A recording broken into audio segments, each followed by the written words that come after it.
chili challenge, men fordi jeg ikke har noget kanel, så bliver det kaj. Det er fandme noget.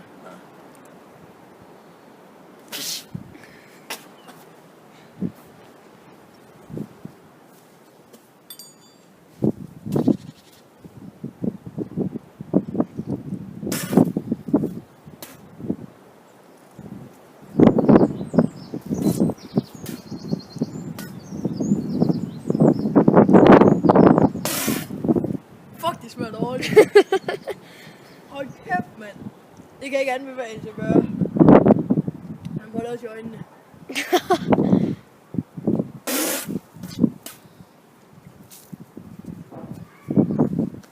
Men YouTube, tak for de 10 subs. Jeg håber, der kommer flere. 20 subs, hvis jeg ikke lige hvad jeg gør. Det kan være en chili. Jeg finder ud af det.